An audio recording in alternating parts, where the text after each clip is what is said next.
भर लाई गगरिया राम रस की, भर लाई गगरिया राम रस की, राम रस की रे हरि के रस की, भर लाई गगरिया राम रस की। ब्रह्मा ने पीली विष्णु ने पीली, ब्रह्मा ने पीली विष्णु ने पीली, बोले बाबा ने पीली लगाए चुस्की, राम रस की रे हरि के रस की, बरलाई गगरिया राम रस की।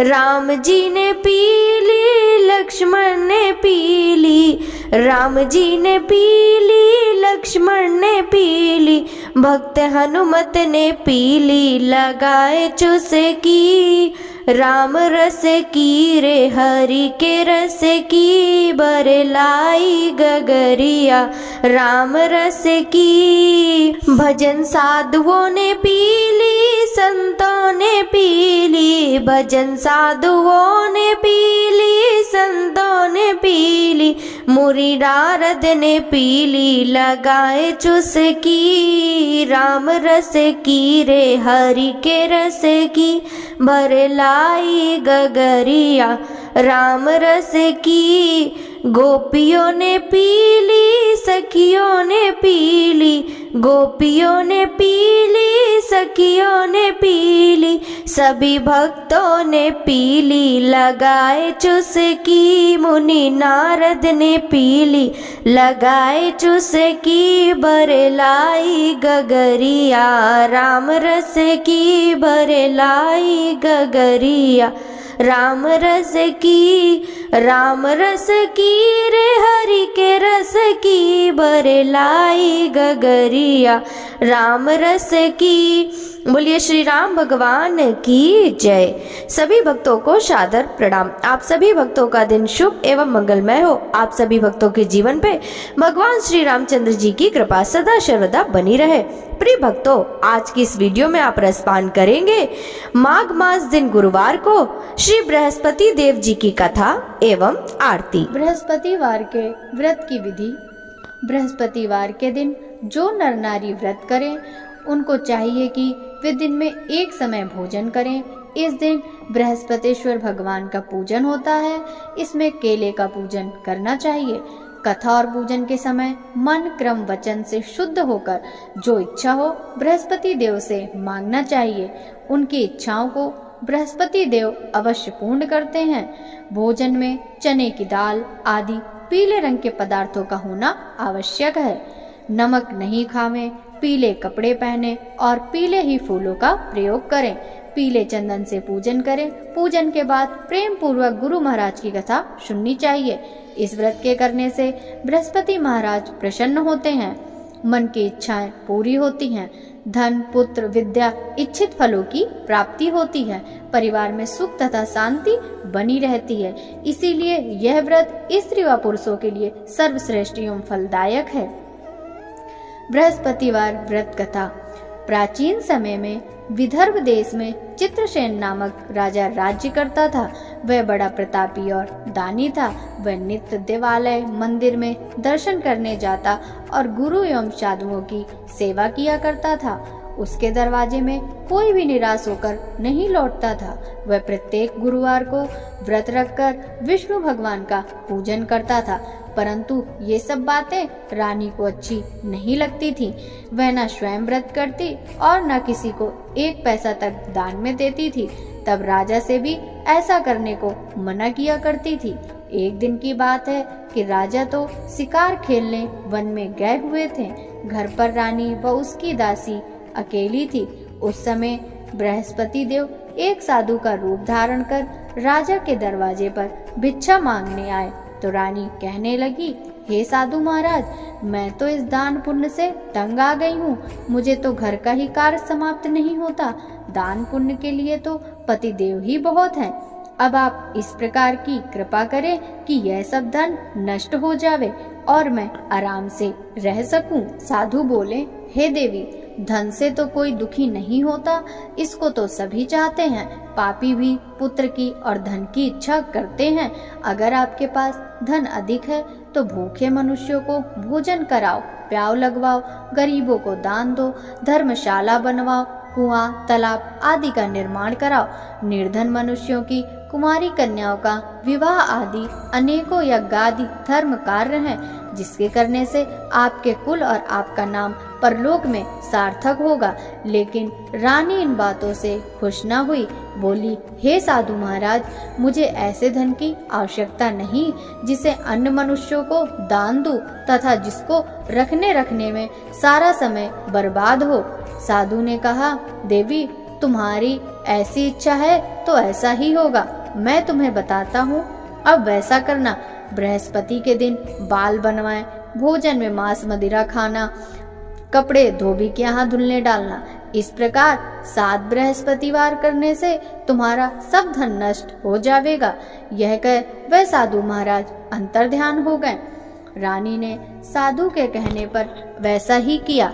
3 बृहस्पतिवार ही बीते थे कि उसका समस्त धन नष्ट हो गया और सब लोग भोजन के लिए तरसने लगे।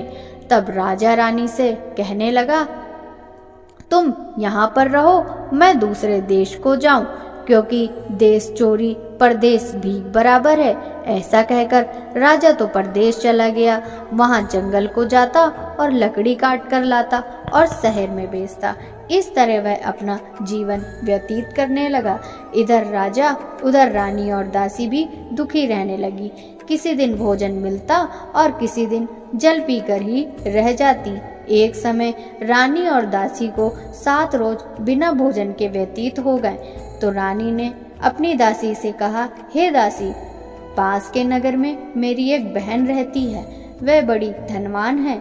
तू उसके पास जा और वहां से 5 सेर बेझर ही मांग ला, जिससे कुछ समय के लिए गुजर हो जाएगी। रानी की आज्ञा से दासी उसके बहन के पास गई। रानी की बहन उस समय बृहस्पति देव का पूजन कर रही थी। दासी ने रानी की बहन को देखा तो उससे बोली, हे रानी, मुझे तुम्हारी बहन ने भेजा है, मेरे लिए 5 सेर बेझर दे दो।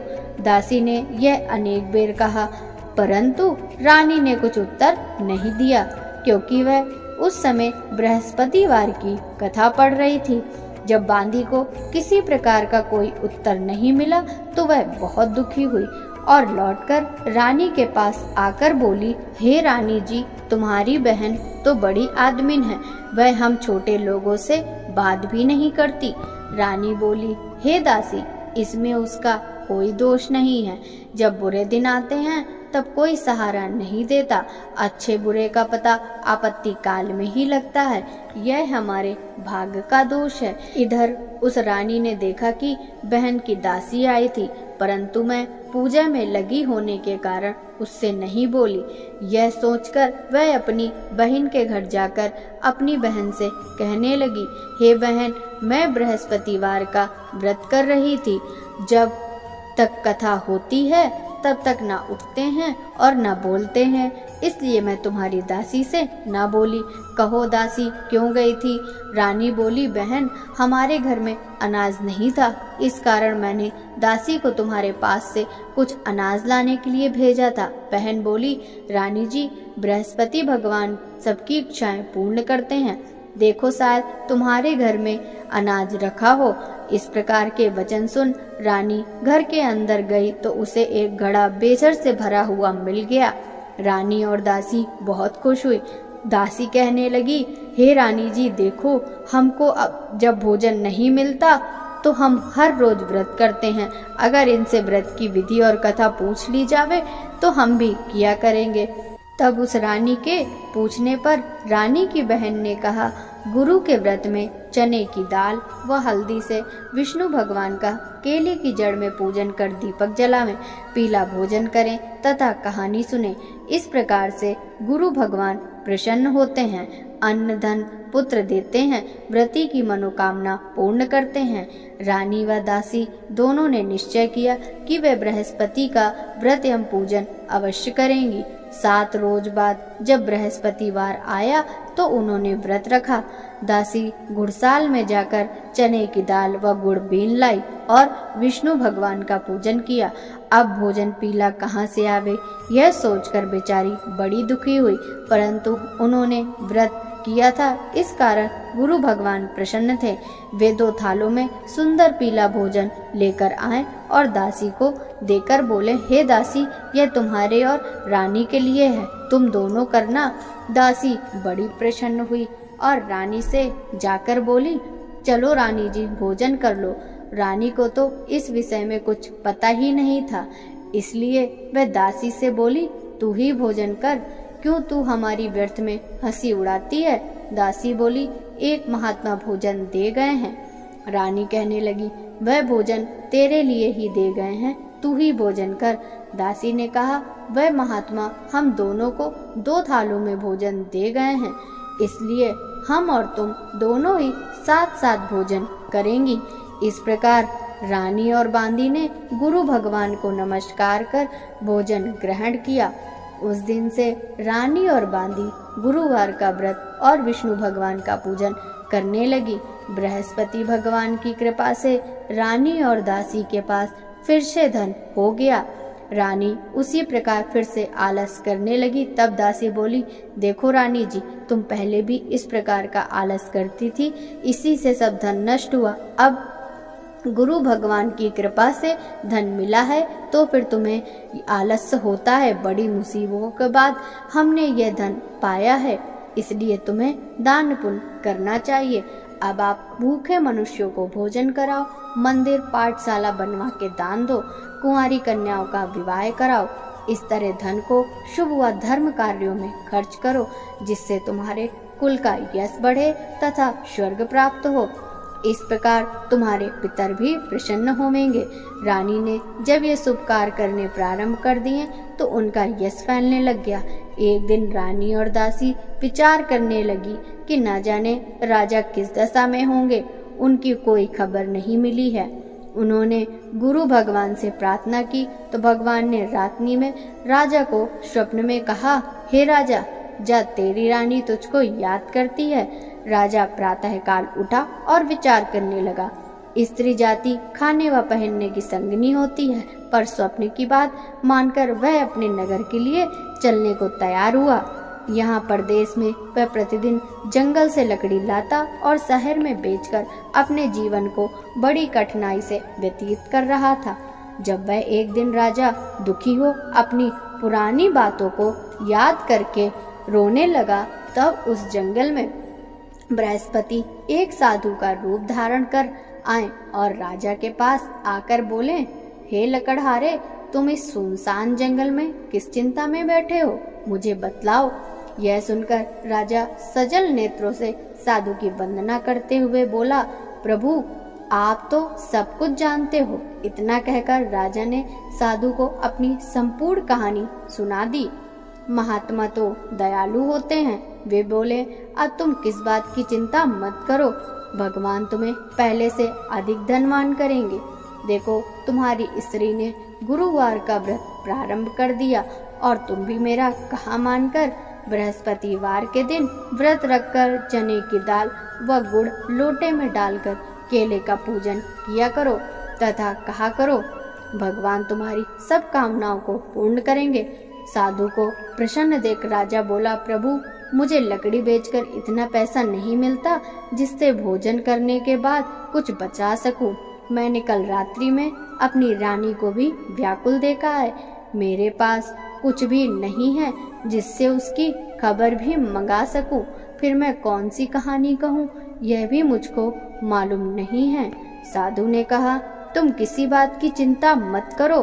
बृहस्पतिवार के दिन तुम रोजाना की तरह लकड़ियां लेकर शहर जाओ, तुम्हें रोजाना से दुगना धन प्राप्त हो जाएगा, जिससे तुम पेट भर भोजन कर लोगे तथा बृहस्पति देव की पूजा का सामान भी आ जाएगा। बृहस्पति देव की कहानी इसी प्रकार कही जाती है। प्राचीन काल में एक बहुत निर्धन ब्राह्मण रहता था। उसको कोई संतान नहीं थी। उसकी स्त्री बहुत मलिनता के साथ रहती थी। वह न स्नान करती, न किसी देवता का पूजन करती। प्रातःकाल उठते ही सर्वप्रथम भोजन करती, बाद में कोई अन्य काम करती। ब्राह्मण देवता बड़े दुखी थे। बेचारे बहुत कुछ कहते किंतु उसका परिणाम ना निकलता। भगवान की कृपा से ब्राह्मण की स्त्री के कन्या रूपी रत्न पैदा हुआ। वह धीरे धीरे बड़ी होने लगी। बालिका प्रातः स्नान करके विष्णु भगवान का जप और गुरुवार का व्रत करने लगी। अपने पूजन को समाप्त कर वह स्कूल जाती। जाते समय मुट्ठी में जौ भर के ले जाती और स्कूल के मार्ग में डालती जाती। वे जौ स्वर्ण के हो जाते, जिन्हें लौटते समय वह बीन कर ले आती थी। एक दिन बालिका सूप में सोने के जौ फटक कर साफ कर रही थी कि उसके पिता ने देख लिया तो कहा, बेटी, सोने के जौ फटकने के लिए सोने का ही सूप होना चाहिए। दूसरे दिन गुरुवार था। कन्या ने व्रत रखा और बृहस्पति देव से प्रार्थना करके कहा, हे प्रभु, मैंने आपकी पूजा सच्चे मन से की है तो मेरे लिए सोने का सूप भी दो। बृहस्पति देव ने उसकी प्रार्थना स्वीकार कर ली। नित्य की भांति वह जौ डालती हुई पाठशाला गई। तब लौटते में जौ बीन रही थी। बृहस्पति देव की कृपा से वहां सोने का सूप मिला। वह उसे घर ले आई और उससे जौ साफ करने लगी। एक दिन की बात है, वह कन्या सोने के सूप में सोने के जौ फटक रही थी। उसी समय नगर का राजपुत्र वहां से होकर निकला। इस कन्या के रूप में अद्भुत कार्य को देखकर मोहित हो गया। अपने घर जाकर भोजन तथा जल त्याग कर उदास होकर लेट गया। राजा को जब पता लगा तो अपने प्रधानमंत्री के साथ उसके पास गए और बोले, बेटा, तुम्हें किस बात का कष्ट है? किसी ने तुम्हारा अपमान किया है अथवा कोई अन्य कारण हो सो कहो, मैं वही काम करूंगा जिससे तुम्हें प्रसन्नता हो। राजकुमार बोला, मुझे आपकी कृपा से किसी बात का दुख नहीं। मैं तो उस लड़की के साथ विवाह करना चाहता हूँ जो सोने के सूप में सोने के जौ साफ कर रही थी। यह सुन राजा आश्चर्य में पड़ गया और बोला, बेटा, ऐसी कन्या का पता हमें बताओ, मैं उसके साथ तेरा विवाह अवश्य ही करा दूंगा। राजकुमार ने उस लड़की के घर का पता बतलाया तो मंत्री उस लड़की के घर गए और ब्राह्मण से सभी हाल कहा। वह ब्राह्मण अपनी कन्या का विवाह करने के लिए तैयार हो गया। ब्राह्मण ने कन्या का विवाह एक शुभ मुहूर्त में राजकुमार के साथ करा दिया। कन्या के घर से जाते ही उस ब्राह्मण के घर में पहले की भांति गरीबी का निवास हो गया। भोजन के लिए भी अन्न बड़ी मुश्किल से जुटता था। एक दिन दुखी होकर ब्राह्मण देवता अपनी पुत्री के पास पहुँचे। बेटी ने पिता की दुखी अवस्था देखी तो बहुत सा धन अपने पिता को दिया। इस तरह उस ब्राह्मण का कुछ समय फिर सुखपूर्वक व्यतीत हुआ। कुछ दिन बाद ब्राह्मण फिर अपनी कन्या के यहाँ गया। लड़की बोली, हे पिताजी, आप माताजी को यहाँ लिवा लाओ, मैं वह विधि बता दूंगी जिससे गरीबी दूर हो जाएगी। वह ब्राह्मण अपनी स्त्री को साथ लेकर कन्या के घर पहुंचा तो पुत्री अपनी माँ को समझाने लगी, हे माँ, तुम प्रातः उठकर प्रथम स्नान आदि करके विष्णु भगवान का पूजन किया करो। परंतु उसकी माँ ने एक बात भी न मानी। वह प्रातःकाल उठकर अपनी पुत्री के बच्चों को जूठन उठाकर खा लेती और उसकी पुत्री पूजन आदि के लिए कहती तो कह देती, मैंने खाना खा लिया है। एक गुरुवार के दिन पुत्री ने रात में कोठरी में खाने का सभी सामान निकाला और अपनी माँ को उसमें बंद कर दिया। प्रातःकाल उससे बाहर निकाला तथा स्नान आदि करा के पूजन करवाया। उसके बाद माँ से प्रत्येक गुरुवार को व्रत कराने लगी। इस व्रत के प्रभाव से उसकी अज्ञानता का नाश हो गया।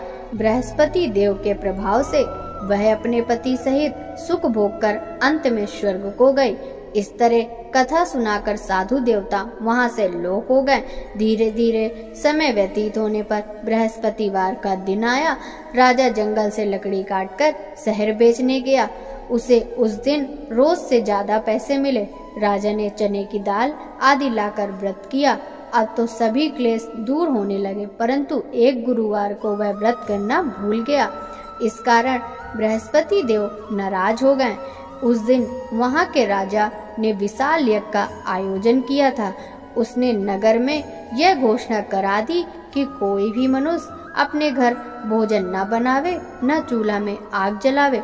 समस्त जनता मेरे यहाँ भोजन करने आवे। इस आज्ञा को जो न मानेगा उसको सजा दी जाएगी।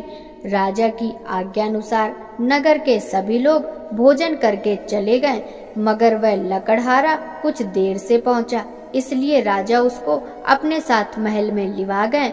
जब वह भोजन कर रहे थे तो रानी की नजर खूंटी पर पड़ी जिस पर उसका हार लटक रहा था। अब हार वहां नहीं था। रानी ने कहा, मेरा हार इसी मनुष्य ने चुरा लिया है। राजा ने उसको जेल खाने में डलवा दिया।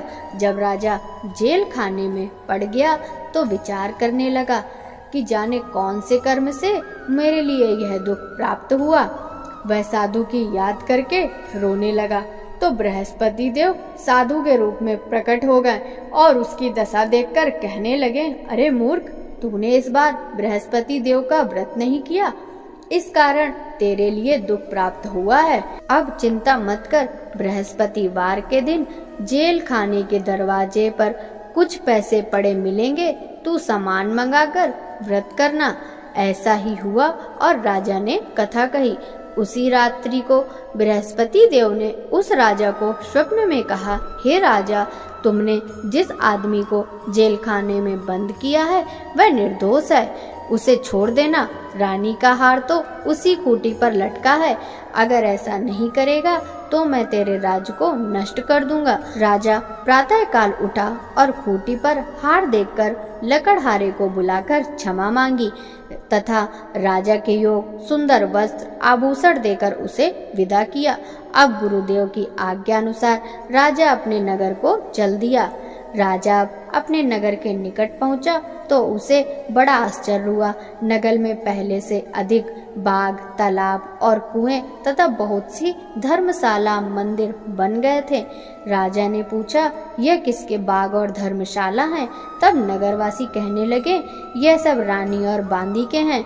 राजा को सोच हुआ और गुस्सा भी आया। जब रानी ने यह खबर सुनी कि राजा आ रहे हैं तो उसने बांदी से कहा, हे दासी, देख, राजा हमको कितनी बुरी हालत में छोड़ गए थे, कहीं ऐसी हालत देखकर कुछ संदेह करके लौट नहीं जाएं। दासी राजा को अपने साथ लिवा लाई। राजा ने क्रोध करके अपनी तलवार निकाली और रानी से पूछा कि इतना धन तुम्हें कैसे प्राप्त हुआ? रानी ने कहा, हमें यह सब धन बृहस्पति देव के व्रत एवं पूजा से प्राप्त हुआ। राजा तो स्वयं उनका प्रभाव देख चुका था, अतः प्रसन्न हो गया। अब राजा ने निश्चय किया कि 7वें दिन तो सभी बृहस्पति देव का पूजन करते हैं, परंतु मैं प्रतिदिन 3 बार कहानी कहूँगा। राजा ने दुपट्टे में हर समय दाल बंधी रहती, वह दिन में 3 बार कहानी कहता। एक बार राजा ने सोचा कि चलो अपनी बहन के यहाँ हो आवे। यह सोचकर राजा अपने घोड़े पर सवार हो अपनी बहन के यहाँ चल दिया। मार्ग में उसने देखा कि कुछ आदमी एक मुर्दे को लिए जा रहे हैं। उन्हें रोककर राजा कहने लगा, अरे भैया, मेरी बृहस्पति की कहानी सुन लो। वे बोले, लो, हमारा आदमी मर गया, इसे अपनी कथा की पड़ी। परंतु कुछ आदमी बोले, अच्छा कहो, तुम्हारी कथा हम सुनेंगे। राजा ने दाल निकाली और कथा कही। जब कथा आधी हुई तो मुर्दा हिलने लगा और समाप्त होने पर राम राम करके खड़ा हो गया। आगे मार्ग में एक किसान खेत में हल चलाता मिला। राजा उससे बोला, अरे भैया, मेरी बृहस्पतिवार की कथा सुन लो। किसान बोला, जब तक मैं तेरी कथा सुनूंगा तब तक 4 हरैया न जोत लूंगा। तुम अपनी कथा किसी और को सुनाना। राजा आगे चला, परंतु राजा के हटते ही बैल पछाड़ खाकर गिर गए तथा किसान के पेट में बहुत जोर दर्द होने लगा। उसी समय उसकी माँ रोटी लेकर आई। जब उसने देखा तो अपने पुत्र से हाल पूछा। बेटे ने सभी हाल कह दिया। बुढ़िया दौड़ी दौड़ी उस घुड़सवार के पास आई और बोली, तुम्हारी कथा मैं सुनूंगी, तुम अपनी कथा मेरे खेत पर चलकर कहो। राजा ने बुढ़िया के खेत पर कथा कह दी, जिससे सुनते ही बैल खड़े हो गए तथा किसान के पेट का दर्द दूर हो गया। यहाँ से राजा अपनी बहन के घर जा पहुँचा। बहन ने भाई की मेहमानी की। दूसरे दिन प्रातः राजा जगा तो उसने देखा कि सब लोग भोजन कर रहे हैं। राजा ने अपनी बहन से कहा कि ऐसा कोई मनुष्य नहीं है जिसने भोजन ना किया हो, वह मेरी बृहस्पति की कथा सुन ले। बहन बोली, हे भैया, यहाँ सभी भोजन पहले करते हैं और बाद में अन्य काम करते हैं। अगर कोई पड़ोस में हो तो उसे बुलाकर लाऊं, परंतु वहां उसे ऐसा व्यक्ति नहीं मिला जिसने भोजन न किया हो। राजा के फिर से कहने पर वह कुम्हार के घर गई जिसका लड़का बीमार था। उसे मालूम हुआ कि उसके यहाँ 3 रोज से किसी ने भोजन नहीं किया। रानी ने अपने भाई की कथा सुनने के लिए उनसे कहा। वह तैयार हो गया। राजा ने उसके घर जाकर बृहस्पति की कथा कही, जिसको सुनकर उसका लड़का ठीक हो गया। अब तो सब और राजा और उसके व्रत की प्रशंसा होने लगी। एक दिन राजा ने अपनी बहन से कहा, हे बहन, अब हम अपने घर को जाएंगे, तुम भी तैयार हो जाओ। राजा की बहन ने अपनी सास से कहा। सास बोली, हाँ चली जा, परंतु अपने लड़कों को मत ले जाना, क्योंकि तेरे भाई के संतान नहीं है। बहन ने अपने भैया से कहा, हे भैया, मैं तो चलूंगी, परंतु मेरे साथ कोई बालक नहीं जाएगा। राजा बोला, कोई बालक नहीं जाएगा, तब तुम ही चलकर क्या करोगी? बड़े दुखी मन से राजा अपने नगर को लौटा। राजा ने अपनी रानी से कहा, हम निर्वंशी हैं, हमारा मुंह देखने का धर्म नहीं है। दुखी हो उसने कुछ भोजन आदि भी नहीं किया। रानी बोली, हे प्रभु, बृहस्पति देव ने हमें सब कुछ दिया है, हमें संतान भी अवश्य देंगे। उसी रात को बृहस्पति देव ने राजा को स्वप्न में कहा, हे राजा, अब सोच को त्याग दे, तेरी रानी गर्भ से है। यह सुनकर राजा को बड़ी खुशी हुई। 9वें महीने में उसे पुत्र पैदा हुआ। राजा बोला, हे रानी, स्त्री बिना कहे नहीं रह सकती, इसीलिए मेरी बहन जब बधाई लेकर आवे तो तुम उससे कुछ नहीं कहना। रानी ने सुनकर हाँ कर दी, लेकिन जब राजा की बहन ने यह शुभ समाचार सुना तो बड़ी खुशी से बधाई लेकर भाई के यहाँ आई। तो रानी बोली, मेरी ननंद घोड़ा चढ़कर तो नहीं, गधा चढ़कर आई। राजा की बहन बोली, भाभी, यदि मैं ऐसा न कहती तो तुम्हें संतान कैसे मिलती? बृहस्पति देव ऐसे ही दयालु हैं, अपने भक्तों की मनोकामनाएं पूरी करते हैं। जो सच्चे मन से बृहस्पति देव का व्रत करता एवं कथा पढ़ता है अथवा सुनता है और दूसरों को भी सुनाता है, बृहस्पति देव उसकी सभी इच्छाएं पूर्ण करते हैं। बोलो बृहस्पति देव की जय, विष्णु भगवान की जय। ओम जय बृहस्पति देवा, स्वामी जय बृहस्पति देवा। श्रद्धा भक्ति बढ़ाओ, श्रद्धा भक्ति बढ़ाओ, संतन की सेवा। ओम जय बृहस्पति देवा। पार ब्रह्म परमेश्वर, पार ब्रह्म परमेश्वर, तुम सबके स्वामी। ओम जय बृहस्पति देवा। ज्ञान न जानू, ध्यान न जानू, नित्य करूं सेवा। ओम जय बृहस्पति देवा। तुम बिन गुरुदेव न दूजा, आस करूं जिसकी, प्रभु आस करूं जिसकी। मैं अज्ञान अगोचर, तुम फल के देवा। ओम जय बृहस्पति देवा। पार ब्रह्म परमात्मा, तुम हो प्राणपति, प्रभु तुम हो प्राणपति। दर्श दिखाओ मत तरसाओ, चारों फल देवा। ओम जय बृहस्पति देवा। बृहस्पति जी की आरती जो कोई नर गावे, प्रभु जो कोई नर गावे। दर्शन पावे जो ध्यावे, विघ्न कटे देवा। ओम जय बृहस्पति देवा, स्वामी जय बृहस्पति देवा। बोलो विष्णु भगवान की जय।